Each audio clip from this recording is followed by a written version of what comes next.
My brother betrayed me for money until I showed the family the documents with his signature.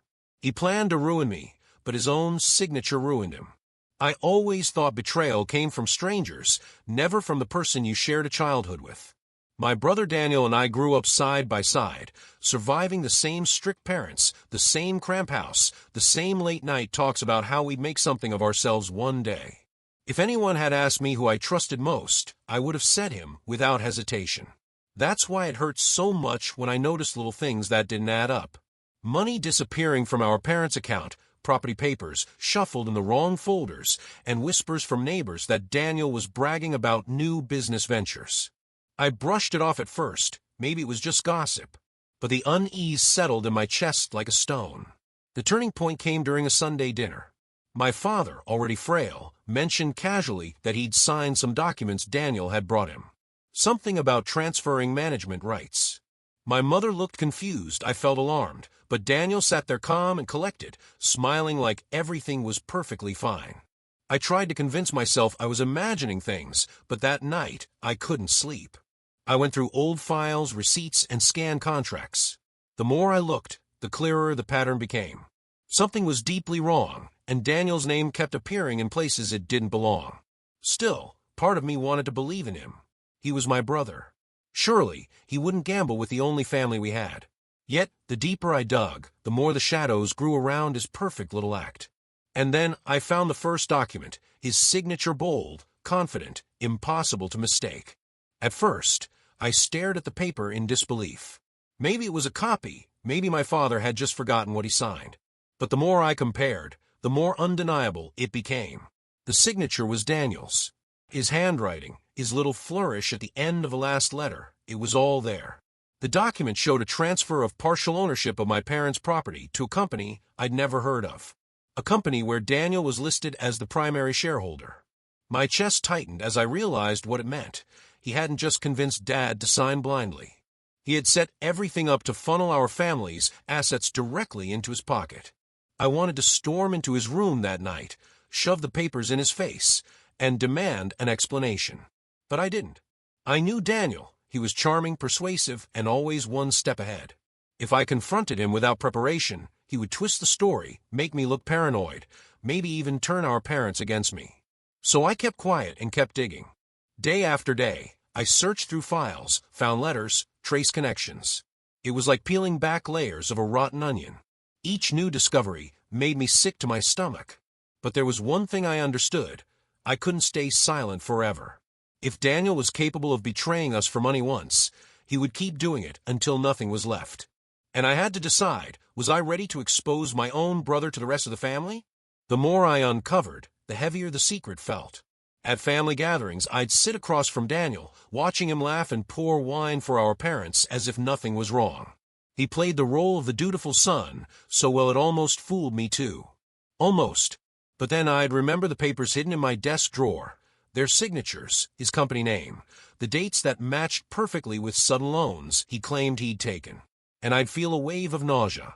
I noticed how he always steered conversations toward money. He'd talk about investments, about how he was taking risks for the future, about the sacrifices he made. My parents ate up every word, proud of their golden son. Meanwhile, I was the suspicious one, the quiet observer biting my tongue until it almost bled. One evening, I stayed late at my father's office, pretending to help organize old folders. I found a sealed envelope marked confidential. Inside were 3 more contracts, all bearing Daniel's signature and my father's shaky handwriting. This time, the documents transferred not just property, but control of the family business. My hands trembled as I held them. It wasn't just greed anymore, it was a full betrayal. He was stripping away everything my parents had worked for their entire lives. I remember sitting there in the dim office light, papers spread across the desk, thinking, do I protect the family's peace by staying silent, or do I destroy it to save what's left? That night, for the first time, I leaned toward the second option. I started building my case the way you'd build a fragile bridge, carefully, plank by plank, so it wouldn't collapse under me when I finally crossed. First, I made high-quality scans of every document and saved them in 3 different encrypted drives.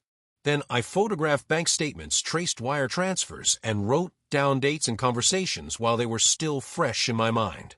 I wasn't policing my brother, I was collecting truth. I knew credibility would be everything. If I simply accused Daniel at the dinner table, he'd charm his way out of it, and the family would chalk up to jealousy or exaggeration.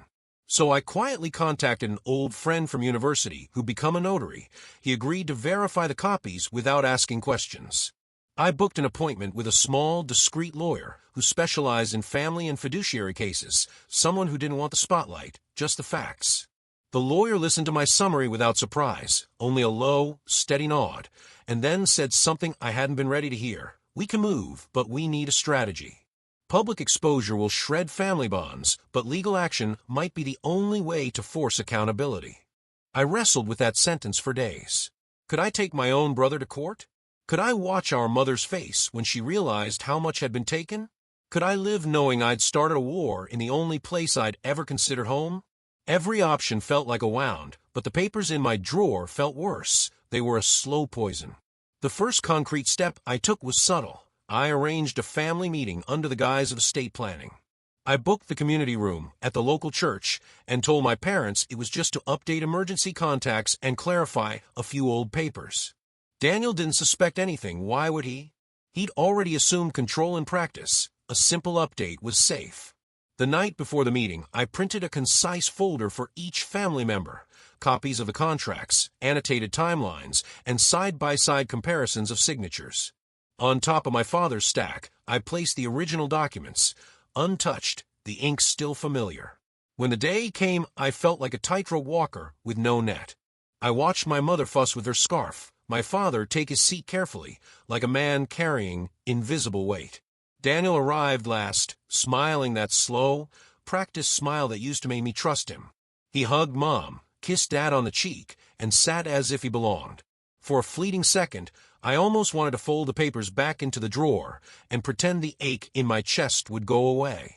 Instead, I opened my folder and began to speak. My voice was steadier than I felt. I told them what I had found, dates, transfers, the lawyer's recommendation, without theatrics. I explained in plain language that these were not mistakes or misunderstandings. I handed my father his copies and watched him read. The room hummed with a soft, stunned silence that felt heavier than any shouting could have been.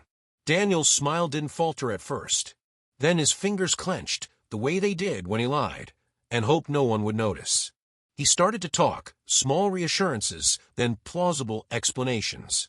He suggested paperwork errors, misfiled forms, a missing accountant. He sounded practiced, as if he'd rehearsed this exact moment a dozen times. But when Dad slid the original document toward him, the one with the unmistakable flourish at the end of the signature, the laughter in Daniel's voice dropped out. For a moment we all sat suspended between two futures, one where this could be smoothed over, and another where truth would follow its course. And then my father looked up from the paper with a look I had never seen before, not the forgiving look of a man in love with his son, but the clear, aching realization of a man betrayed. The mechanics of family loyalty and legal consequences were about to collide, and nothing after that would be easy. The silence in that room was unbearable. My mother sat frozen, her hand covering her mouth, her eyes darting between me and Daniel like she was watching her world collapse in slow motion. My father, though, he didn't look away from my brother. His hands trembled, but his gaze was steady, sharp, and heavier than any words he could have spoken. Daniel tried again, his voice slipping into that familiar smoothness. Dad, come on, you know me. I would never do anything to hurt this family. It's just complicated paperwork. Investments. Things you wouldn't fully understand without context. But this time, the charm didn't land. My father tapped the paper with one shaky finger. That's your signature. His voice cracked but carried the weight of a verdict. No one forged this. No one tricked you into it. You signed away what was ours. Daniel's jaw tightened. I saw the shift the moment he realized the mask had cracked and no amount of sweet talk could glue it back together. He leaned back in his chair, crossed his arms, and muttered, maybe I did what had to be done. Maybe I was tired waiting for my share. The words sucked the air out of the room. My mother let out a small gasp like she'd been slapped. I felt something cold spread through me, not just anger, but confirmation. He wasn't sorry. He wasn't even denying it anymore. "I built that company," my father whispered, his voice breaking. "I worked myself half to death so you two wouldn't have to start from nothing. And this is how you repay me." Daniel didn't answer. He just stared at the table, jaw clenched, as if silence could save him now. But the documents in front of us spoke louder than anything he could have said. And in that moment I realized the truth. This wasn't just betrayal for money. It was betrayal of blood, of trust, of everything that held us together. I knew then that what came next would tear us apart forever. The meeting ended in chaos. My mother broke down in tears, begging us to stop, to find another way. My father, pale and shaken, refused to look at Daniel again. He simply folded the papers, slid them back into the folder, and said in a hollow voice, "This goes to the lawyer tomorrow." Daniel stood abruptly, his chair scraping against the floor. He tried to speak, to spin another excuse, but nothing came out. His face was red with anger and humiliation, and for the first time in my life, he looked small, cornered, not powerful. He stormed out, slamming the door so hard the walls shook. The rest of that day is burned into my memory. My mother whispering prayers under her breath. My father staring into space, his knuckles white around the papers. And me, sitting there with a knot in my stomach, wondering if I'd just saved my family or destroyed it. That night, I couldn't sleep. I walked through the house like a ghost, listening to the silence that felt heavier than any shouting match. I found myself in the living room, staring at old photographs, birthdays, Christmas mornings, vacations where Daniel and I grinned side by side. How could the same boy who once swore we'd always have each other become the man who signed away our future for money? The next morning, I accompanied my father to the lawyer's office. He was quiet, but his grip on my arm was firm, like he was holding on to the last piece of stability he had left. We handed over the documents, and the lawyer explained what steps could be taken.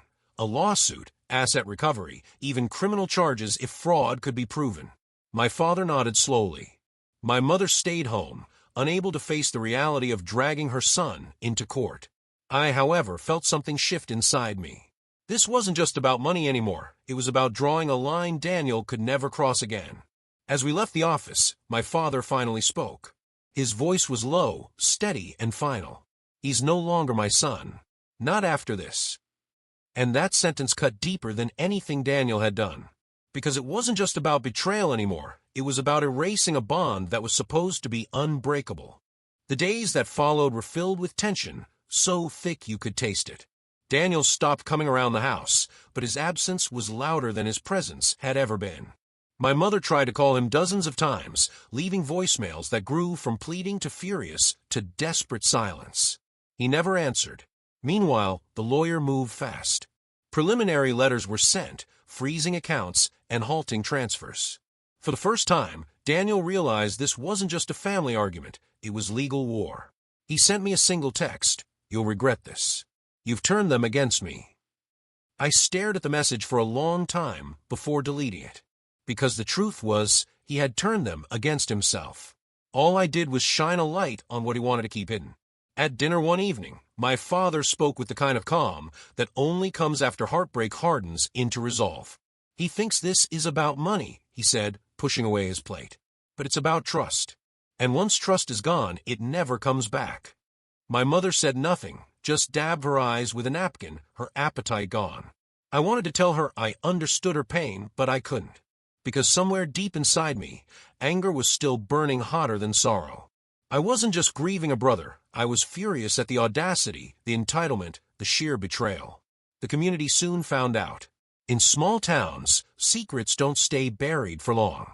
People whispered in the market, neighbors avoided my mother's gaze, and friends sent me cautious messages, asking if it was true. And Daniel? He doubled down.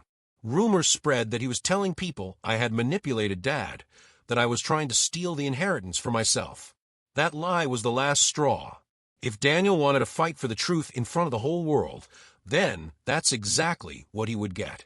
Because I still had the one thing he couldn't run from, the documents. His own signature, his silent confession in black ink. The first court session felt surreal.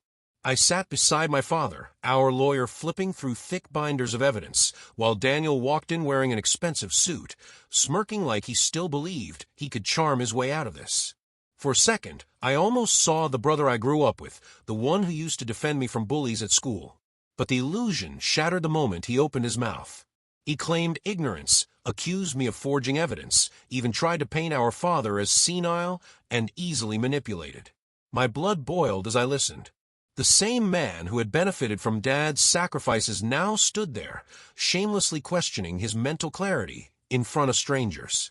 When it was my turn to speak, I laid out the truth as plainly as I could. The contracts, the signatures, the timeline of transfers.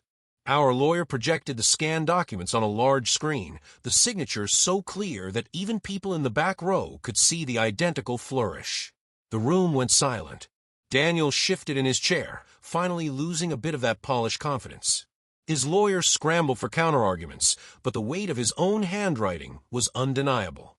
Watching his face as the walls closed in on him was painful, like watching a dam burst slowly, cracks spreading until it was too late to stop the flood.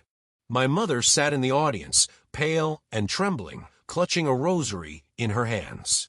She looked at Daniel like she didn't recognize him anymore, like the son she raised had vanished and left only this stranger behind. When the judge adjourned for the day, I stepped outside into the cool air, my heart pounding. It wasn't victory yet, but it was the first time I felt like justice was within reach. And for the first time since this all began, Daniel didn't look untouchable. He looked cornered. That was the moment I realized we were finally winning. Word of the trial spread faster than I expected. Old friends, distant cousins, even people who hadn't spoken to us in years suddenly resurfaced with opinions. Some sided with Daniel, convinced I had exaggerated, while others quietly admitted they weren't surprised. He'd always been too smooth, too hungry for more. Inside the courtroom, though, there was no hiding. The evidence grew heavier with every session. Bank transfers traced to his personal account, contracts he signed without witnesses, even emails that hinted at his intentions. Each new revelation tightened the noose around him. Daniel, once so confident, began unraveling. His smugness gave way to frustration, then open anger. He snapped at his lawyer, rolled his eyes at the judge, and glared at me across the room, as if I had created the very truth staring him in the face. But what cut deepest was my mother's silence. She never spoke to him, never even reached out a hand when he passed her by. She just sat there, quietly weeping, as if mourning a son who was still alive. One afternoon, after another brutal session, Daniel cornered me in the parking lot. His voice was low, almost desperate. "You think you've won, but when this is over, you'll be the one who tore this family apart. Not me. You." I met his eyes, and for once, didn't flinch. "No," I said softly. "You tore it apart the moment you chose money over us. I just showed them the proof." For the first time, his face faltered. He didn't have a comeback. He just turned away, shoulders slumped, like the weight of what he'd done had finally settled on him. But even then, I knew Daniel too well. This wasn't the end. He wasn't done fighting, not yet. The final hearing felt less like a courtroom, and more like a battlefield where everything we once were as a family lay shattered. The judge read through the findings with deliberate calm, detailing how the assets had been funneled into Daniel's company, how his actions violated both trust and the law. Each word landed like a hammer blow, echoing through the room until there was no space left for denial. Daniel sat rigid, his jaw clenched so tightly I thought it might snap. For once, he didn't interrupt, didn't smirk, didn't try to charm his way out. He just stared at the table, eyes dark and empty as the verdict was delivered, restitution of assets, partial seizure of his accounts, and the beginning of a long legal process he couldn't escape. My mother wept openly, clutching my father's hand as if it were the only thing keeping her grounded. My father didn't cry. He just looked older, like a man who'd finally accepted the worst truth a parent can face. Sometimes love isn't enough to save your child from himself. When it was over, I walked out of the courtroom into the bright afternoon light. The documents that had once burned holes in my desk drawer had become our salvation.